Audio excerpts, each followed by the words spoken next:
Good morning, everyone, and welcome to the virtual breakfast sessions. I'm Larry Sashin, and today we have something special for you. We're doing coffee with Fred Klashman. Now, Fred is used to be the one with the mic or the one with the pad and paper. Today, we're going to turn the tables on him and put him on the hot seat. So, a little background. I think I met Fred in 1992 or 93 when he was still brand new almost, a fledgling publication that was dealing in food service. He needed help. And the barter exchange that I ran was a perfect fit. And over the years, he and I have become friends. I use him to bounce all my ideas off of. I trust him with my inner thoughts.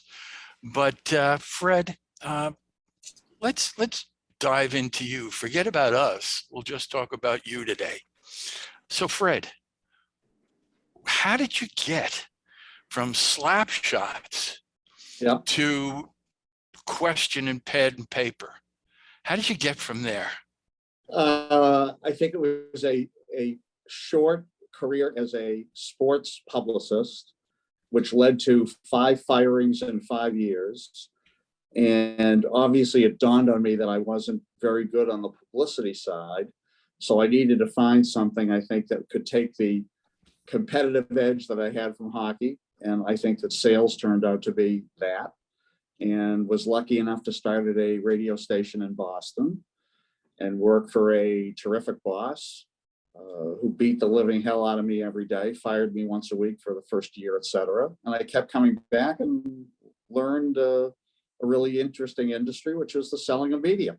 And then went from radio in Boston to television, to another radio gig with CBS in New York, and then went to ABC television and saw everybody that I was working with leaving to go to work for places like MTV and sort of the beginning stages of cable TV.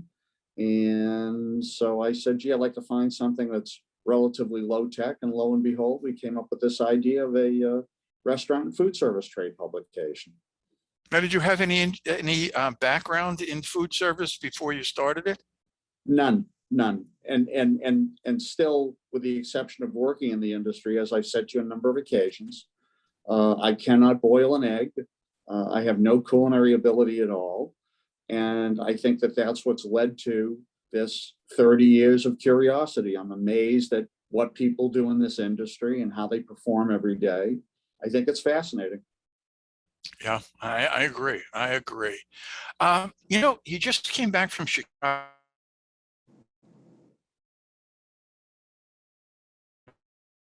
The mood of the exhibitors, the mood of the crowd. What did you see there that made you think that this is going to be a good year? Saw a lot of Mike Cinto's clients. Michael handles advertising sales for us brilliantly. So it was a full day of basically starting by saying thank you to all those people that have supported us.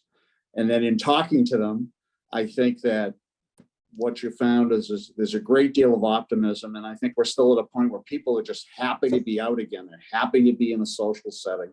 They're happy to be networking with their peers, et cetera. So I still think we're a little bit away from trade shows. There's a couple of different questions. We're a little bit away from trade shows, finding out where they are and what role they're going to play. But in terms of this industry, there's no question that with the growth of takeout and delivery, in particular during COVID, that there are still a number of people that are trying to figure out how to integrate takeout and delivery, and at the same time, welcome back their customers into their restaurants again. So I think a lot of the show had to do with, if you sort of broke it into 3 pieces, you had this equipment and supply piece of how do we cook and prep not only for our people in our restaurant, but for this expanded takeout delivery business. And then there's sort of a tech side of the business in which there's a million different apps that handle everything from loyalty to marketing to reservations, et cetera. How do we make that work, et cetera. And then there's the pure food play, like you and I have been working on the last 2 years, of things like, hey, where does plant-based fit or not fit, et cetera. And so that's kind of what the show floor looked like to me, and the educational piece as well. Okay. You know, I had a conversation with Mike Gansel, who's in the audience, yesterday, and he had asked me a question. Mike, why don't you unmute yourself? So go ahead, Larry. Okay. Yeah, and Morning, you would Mike. ask me, you had Fred. asked me a couple questions yesterday, one of which was about, you know, Fred is talking about optimism. You were talking about the disappearance of something that you counted on for so many years. Well, living in New York all these years, one has gotten so used to the Greek diner. Doesn't necessarily mean it's owned by Greeks, but it's the Greek diner. And Yep. you're able to go in, get a cheap breakfast, you know, an egg muffin or whatever, and a cup of coffee, and you know, it was $7. The other day, I went in and I couldn't believe how much it cost. And then you look at their dinner specials and so on and so forth, and it's no longer, quote unquote, that inexpensive Greek diner. It is now, I don't know what to call it. It just is the prices are so phenomenally high that it's almost like, why would I go there? I can go to just a normal restaurant, or go to the bodega and get a cup of coffee. And so I'm not so sure. I like your optimism, but I think that right now inflation is killing businesses like that. I don't see how people can afford it. So Mike, let's ask it a little differently. Okay, so I agree with everything you just said. And the reason is the quote unquote supply chain, meaning whether you're a $7 diner or you're a $70 a la carte restaurant, those folks still buy from the same people. In other words, it's either Cisco, Yeah. US Foods, Yes. Baldor, chefs, et cetera. So then if you go down a step into the distribution channel, the prices are all the same for everybody. And then those folks have to buy from manufacturers, et cetera. So I think that it's a systemic problem that goes through the entire chain versus just what you see in that $7 operator. No, I totally agree with you. So my question, but I didn't answer your question. So my question is, we still need to eat 3 meals a day. We still have these crazy busy schedules. What do you see as the alternative? Do you think that people are going? Do you think that prices are going to be any cheaper at supermarkets? I mean, are you not going to eat? So what's the alternative to it? I think is the question. Well, I was asking you the question. Now you're asking me the question. Yeah. So No, but I ask it rhetorically because as you think about it, it's an issue. It's a problem. You know, I wonder how it gets solved. Well, I'll tell you, there are probably some other people here that are more experts than I am. I'm just a consumer. So my answer would be eat less. Right. Or order as inexpensive an item on the menu that I possibly can find that satisfies me. But your answer about systemic marketplace and so on and so forth, I'm really not able to answer. There are other people on this call that can do a better job than me. Am I agree? Agree with that, Larry? Like our friend Phil Frederick just jumped in and you know made a comment about meal prep. You know, maybe that's an answer. But I think the problem with meal prep is you have to be home to execute meal prep. No, I'm fine. Yeah, I'm fine with everything. Oh. Okay. All right. Somebody mute your mic. Yeah. Okay. Okay. Peter Herrero. Good morning. Why don't you jump in on this and talk to Fred about, you know, some of the problems you're having or the solutions you've come up with for this problem we just uncovered. It's funny, Fred. I agree with. Morning, Peter. Good morning. I agree with both of you. By the way, I think it's incredibly expensive to go out. I'm even shocked when I go out and dine. But I remind myself, why am I going out? Is it for a meal replacement? Is it for socializing? Is it for business, a gathering, family. For the independents, we just have to find, and we're going through it. I never thought I'd have roasted potatoes as an appetizer on my menu, but it's an $11 appetizer. But the sauce and the plate, I mean, it really is delicious. It's turned into one of our most popular dishes. It's $11 and it's a shareable appetizer. I don't know if people are going out for a steak at times. I don't know if they're going out for fish. I know, and I don't know the percentage. You probably know it better than I do, Fred. They're going out. Fred, I miss you. How have you been? Let's have lunch. Okay, we can't afford dinner. We do lunch. We do breakfast. It's going to be tricky how we're going to, as an industry, and believe me, we're having our issues with cost. Last night I was at an event in there. They were highlighting non-for-profits, and I almost raised my hand because I'm a non-for-profit after 40 years. But what do you think, Fred, of what I just said is the reason people are going out? Yeah, I mean, I think I go back to what I said, which is people need to eat 3 meals, whether it's the basic biology of eating hasn't changed. And now the world is moving at an even faster pace than it did in 2019. And now on top of that, there's this hybrid office piece as well, in terms of in our cities. But it comes down to how much population do I have where my restaurant is in order to be able to support it. And then on top of that, everybody who now works for me, minimum wage has gone up in certainly every one of the states that we all live in and operate in, et cetera.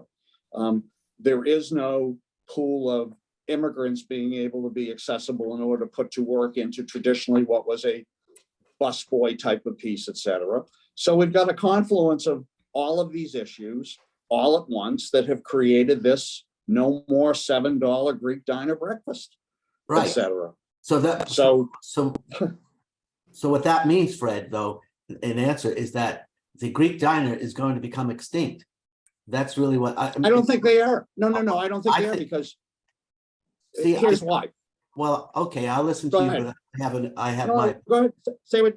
Well, the first thing I was going to say is, assuming they're sitting on a favorable lease on a real estate, number one, that's the key question, or a lease that was renegotiated during COVID as well, and or a second or third generation of family member that went to Cornell or went to school and have now come in to run the business, et cetera. And then on top of that, the big question, which is that, like what I saw in Chicago last week, we are literally ready to begin to replace workers with robots in the back of the house, et cetera. And I don't think that would in any way impact the face-to-face definition of hospitality that great operators like Peter have executed through the years. So I think there is a solution. Yeah, that leads me to, and one aside, the Greek diner I don't think will disappear. Part of what you're complaining about, Mike, is the fact that you live in Manhattan. Westchester, the Greek diners are still thriving. Mount Kisco, Yonkers, all have those diners that, although they're not the cheap restaurant they used to be, they're always good and less expensive than everybody else. So it still is the cheaper version, but not what we really, us old dudes remember. I'm moving to Westchester. Simple as that. That's good. Welcome. So, Fred, let's go back. Sorry, Larry, if I may. Yes. Look at City Limits Diner. It's not a diner. It's just a diner in name. Yes, no, and maybe. So yes. What I'm trying to say is, it's a restaurant, it's a diner, it's a cafe. We're entrepreneurs. We evolve. So he's getting incredible prices, right. But I got to tell you, there's certain things on his menu that are very reasonable. It's a big menu. They execute it well. And I'm going to say he's reasonable, but his environment really is nice. It's not a diner environment. Yeah, basically the City Limits Diner is modern barn light. If you look, many of their dishes are in both restaurants. Just in Modern Yes, Barn, it's dressed up differently, and they add a 10 to it to make it more expensive and fit the surroundings.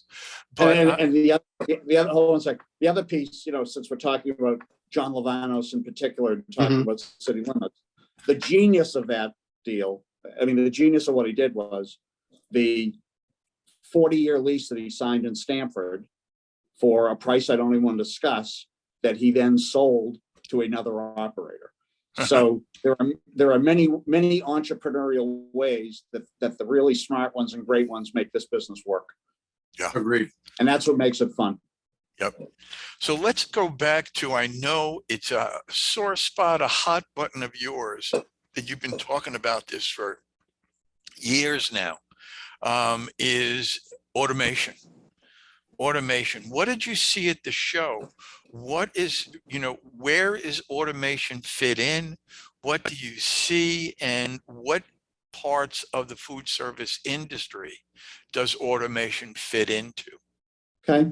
So let's start in the front of the house, where I saw companies like, there's a company called Play-Doh that has a mini robot that can actually go from the kitchen to a table and supplement what the wait staff is doing. So the wait staff does not have to walk the food out from the kitchen. They can take the food off of this cart, et cetera, that's been taken to the table. So I love that idea because it's still got the face-to-face piece that goes with it, and it's supplementing the experience. The other piece that I saw that I really love is in the back of the house. I saw 3 of them, a complete automation process in which a hamburger patty is taken by an automated arm out of a refrigerated drawer, put onto a griddle, has a set timer, then is picked off, put into a bun assembly that sits to the left of a fryer later. There's a fryer later that's making fries that's on an automatic timer with a robot, et cetera. The bottom line is, with a single operator, you can get rid, I don't want to use get rid of, but you could theoretically run an entire kitchen operation. You can automate the entire kitchen. And so I think that's where we are. And, Okay. and slowly but surely, the pricing on all of it's going to come down as well. And again, a lot of it's going to have to do with energy rebates. What's the attitude going to be like from people like Con Ed towards the marketing of eliminating gas and electric, et cetera. Sort of a lot of pieces to this. Yeah, and I overheard a conversation you had yesterday when you were interviewing somebody, and it's true. The government refunding of wages paid during the pandemic. It was interesting. You called it the Viagra of nowadays. Every third commercial says, "Get your money back, get your money back." What do you see in that? And Lou, why don't you unmute and jump in on this? ERTC has been an enormous spike for the restaurant industry. We recently worked with a 17-unit chain and got them back $11.5 million, which to me is mind-boggling. And that's what's, between PPP and the ERTC, it's kept many, many businesses alive. Okay. Fred? I think it's there's so many ads, and I think there's so much confusion in that space right now. Do I use a tax attorney? Do I use an accountant? Can I use one of these companies that I hear an ad for on the radio, et cetera? I think there's a little bit of analysis by paralysis, or paralysis of analysis, because of how much opportunity and how much you hear about this program. Well, it's not only that, there's been a lot of fraud as well. Yeah. And that's something that's been a hot topic right now. And And I think that you'll see a lot of, issues coming up with that in the future. Litigation, right. Absolutely.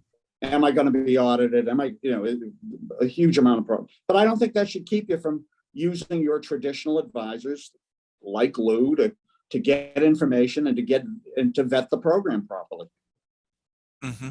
So what's the difference in fee structures going from using your normal advisors, your accountants, your attorneys, whoever that you deal with on a regular basis, and one of these companies? Anybody know? Yeah, like all the stuff you hear typically most of the things that you hear on the radio, although not innovation refunds, there's an upfront fee plus a percentage of whatever it is they're able to recover for you, et cetera. As opposed versus if you use your traditional accountant, they're going to charge you the usual hourly wage, et cetera. They're typically not going to charge you a percentage of what they quote unquote win back or claw back for you. Okay. So let's go back to the Chicago show. Yeah. What was new and cool that you saw? Obviously the robotics, and then sort of the reworking once again of the plant-based product lines, et cetera, into something that's tasty and more flavorful, et cetera. I saw a lot of ethnic cuisine from all over the world. I saw a lot of beverage, a lot of pre-canned, pre-packaged beverage, with the idea being that it would minimize labor costs. And then you literally could have spent just 2 days looking at all of the different apps and technology again, loyalty. You saw a company like Toast announce a new reservations platform. So that's still a hot button in terms of moving forward, is how do we either sell, I've seen everything from an upcharge on a premium table to a selling of a future table. There's a lot of pieces on that as well.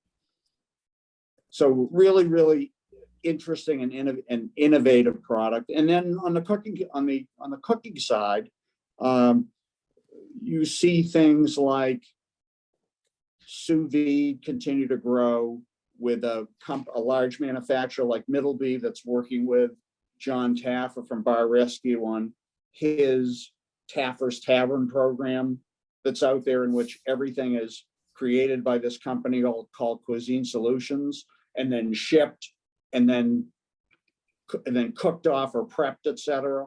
So I thought that was kind of interesting. Okay.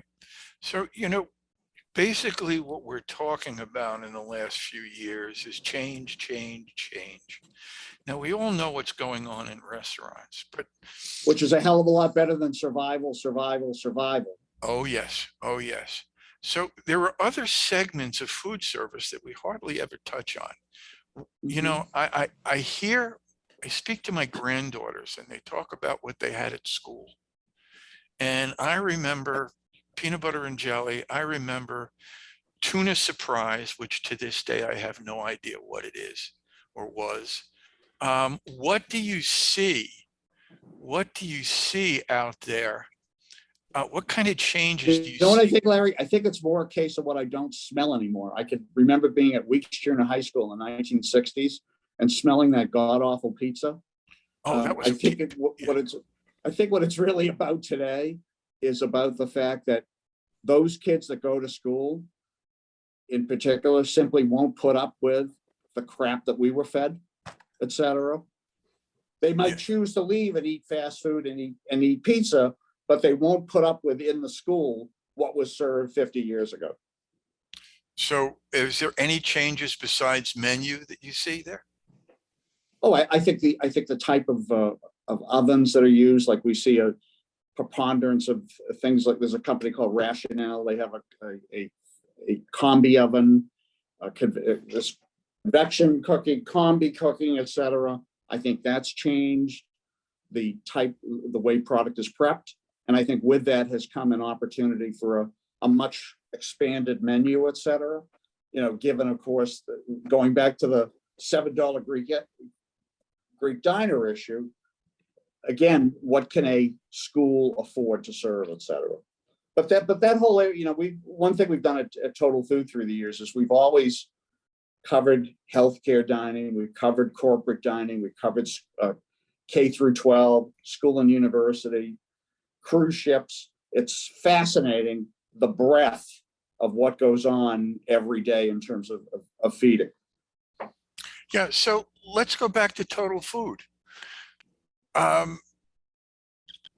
If you had if you looked at where you were in 1993 when we met, and today, besides the fact that there's something called digital now, what changes in Total Food have you seen?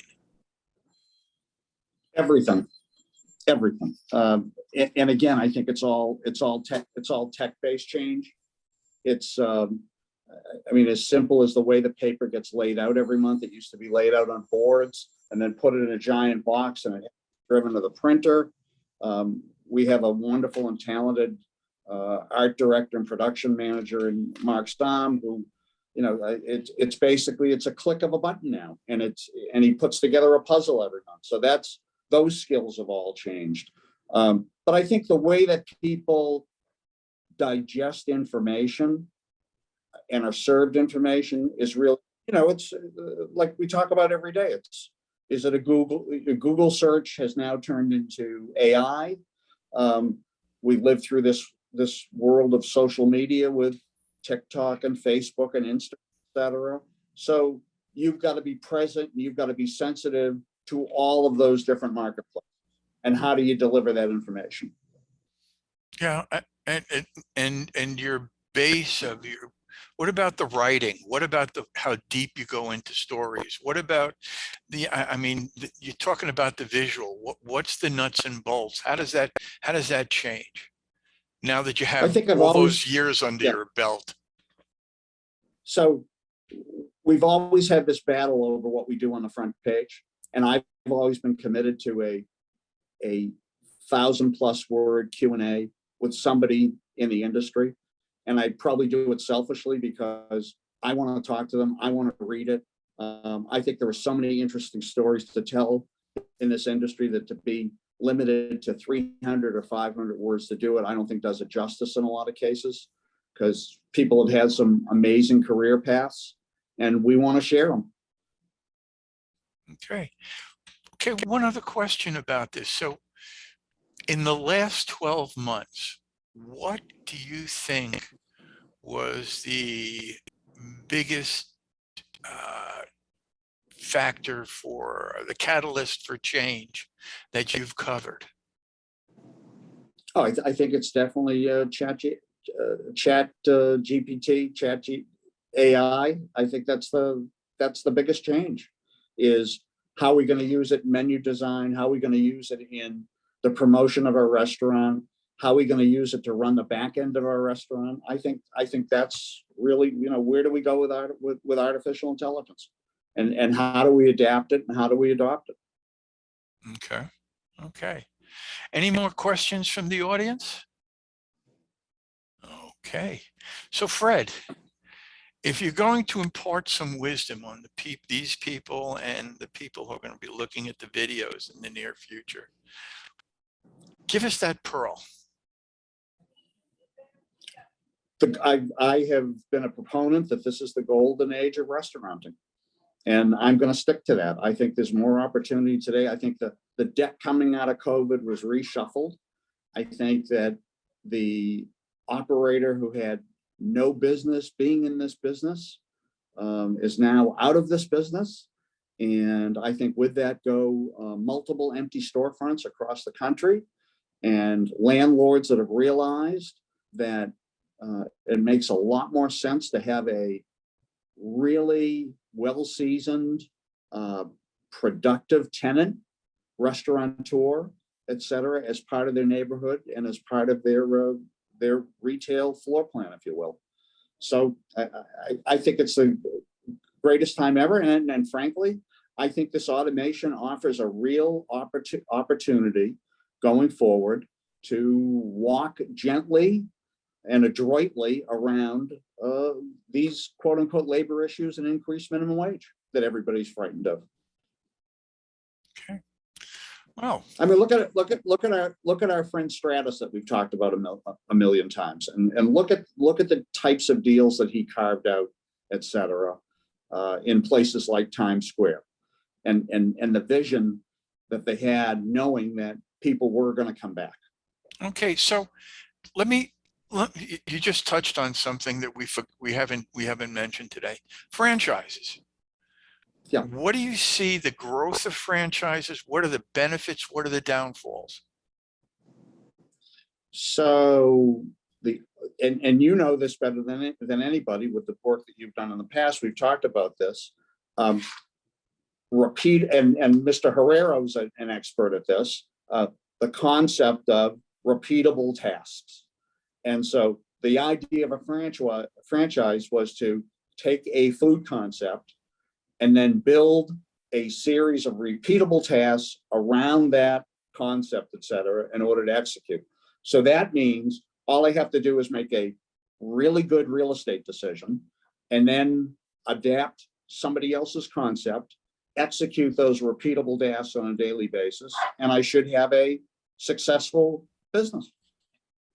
So the benefit of that is having a plan laid out for you and a system to follow. What are the that's the upside. You also have to be able to figure out location. Yeah, the traditional downfall is that, quote unquote, I lose the ability to be creative. I lose the ability to read my own local market, if you will, et cetera. You know, I think the downfall are all creative issues. Well, or are you the right person? You know, just because you have the money doesn't mean you can run it. Okay. You know, and look, and the other thing, it's very simple. We look at a company like Subway that's now on that is, however you feel about them, the thing is on the marketplace for between $8 and $10 billion and being shot by, I believe, Goldman Sachs. You know, so you look at, again, when you get into something like this, am I getting involved in somebody else's real estate play, or am I getting involved in a business that's there to serve a local community with food? And that's basically the analyzing part of it that every restaurant should do. Just because there was a restaurant there before doesn't mean there should be another restaurant in the same place. Yeah. What was the old thing about hockey in California?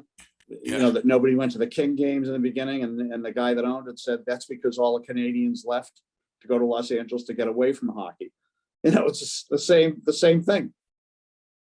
Okay. Go ahead, sorry. All right. So Joyce, you had a comment to make. So you were talking about Subway, and they just announced they're going to open 4,000 restaurants in mainland China. So they obviously see a market, and they obviously see franchises are a way to go in China. I think we also recently read that Sweetgreen has an infusion of $1 billion to help their whole group increase their visibility and platforms. So is that a good way? I mean, what have you heard from the franchisees that have, you know, is there a better model? Do all the models benefit? Is the model going to change in any way? You know, McDonald's started, McDonald's is still here. They've had, you know, some shrinkage in their footprint and how they operate. So it sounds like franchises are one of the large areas to move in. And are they also taking advantage of automation? Yeah, I think the franchise business is still looked at as a real estate play, and the value of those leases. And that's really the piece that has to sort of get remixed, et cetera. And the other thing is, with no disrespect meant towards Subway, I think that the quality of what one is serving has now become, I think the bar has been raised. And as I've said through the years, I don't know whether it was all the preponderance of food television, et cetera, but people just won't put up with crappy food anymore. You know, the bar has been raised. Well, we've talked about that since 1990, when we started this whole movement and wave, and now everyone is educated. Almost everybody, whether they can buy it or taste it, they all know what caviar is. And they all know Right. what a blue potato is as opposed to a white potato. And we're learning how to use and cook, whether it's at home or in the restaurant, to have a display of the varieties of food we have. So another area that's also grown that I don't think we've talked about is the food truck and the mobile cart that used to be a vending cart on the streets. Yeah. Is now, is that a model that you see exploding in the near future? I do. I think it's going to be an outshoot or an offshoot of an existing restaurant operator. I think that's where the growth is going to come from with that. Again, Mike was on the call. He's got a client, One Fat Frog in Florida, that makes these carts, et cetera. And clearly their growth has come from many restaurants around the country now have a cart that they're able to send and use as a mobile catering. It creates an off-prem mobile catering business for them. So I think there's going to be tremendous growth in that. But is there anyone moving in the direction of electric vehicles for these trucks? I think it's too early. I think there's definitely a number of electric vehicles that are being created, but I think until this battery question really gets, it's one thing to have an electric powered vehicle that you drive to work every day. It's another thing to have an electric powered vehicle that's running the center of your business every day. I don't think I'd want to be in that space yet. I don't know of a battery that could run for 8 hours. Too big. Yeah, I don't know if a Even battery if you could get, run Larry, for 8 even hours. if you can recharge it, and, there's a question about how they get replaced. I think we're a ways away on that. But let's check back in about 5 years when they're all over the place. Less. So, Less. okay, you know what? So It's Larry, time.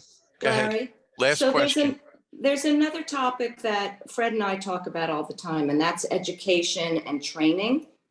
And so with the movement that you saw at the restaurant show and with your experience talking to everyone, what do you feel the education components need to either upgrade or change or be aware of so that students, who are coming into the industry are prepared with, what do you feel should be done?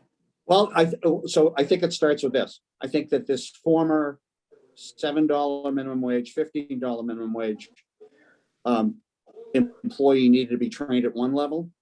But if you're coming in at 20 or 22, then I think I need to do a way better job right off the get-go in terms of the type of training that I give you. So I think the financial model has changed, and with that, the training model needs to change as well.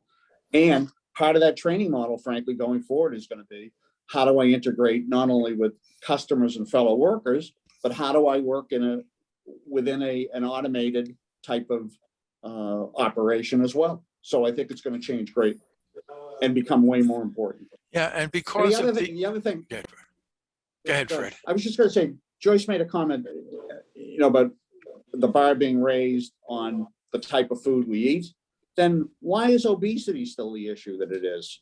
I find myself fascinated with that every day as well. And when I walk. That's another show, because there we're talking about subsidies. We're talking about government subsidies. We're talking about the fact that you can buy a hot dog and a soda for $2.50 for breakfast, and a scrambled eggs and a good balanced meal will cost 4 times that. Right. So But a piece of fruit might cost $9, right? nice. So you know Yeah, that's another 3 conversations. But Good. back to education before we close today. Sure. Education used to be when you got a new job, they trained you, and Peter will back us up, but that's another show. Education in the new restaurant industry stops never. It is in Right. every. One of the key things that we've seen is the ability to use a mobile app to train somebody has become a huge business. Right. So listen, once again, time is our enemy, and it is that time. So Fred, why don't you say one last thing, and then we'll say goodbye to everyone. Golden age of restaurant opportunity, golden age of food service opportunity, more change than ever. Jump in, find your niche, have fun. Okay, I agree 100%, Fred. The restaurant of 2019 is no more. The restaurant of tomorrow has yet to be seen, and I'm really excited to be in the business to watch that develop. So listen, everyone, thank you for coming back. Thank you for spending time with us, and we'll see you again in a couple weeks. Look to Eventbrite to see what's coming up next. We have 2 shows that are being shown, and our next show, which is actually next week, is going to be something new for us. We're dealing in California, so our breakfast session is at noon. So take a look, see what we're going to be doing. And hey, thanks for spending time for us. And I only have 2 more things to say. Everyone, stay positive, test negative, and we'll see you at the next VBS. Bye now, folks. Thank you, everybody.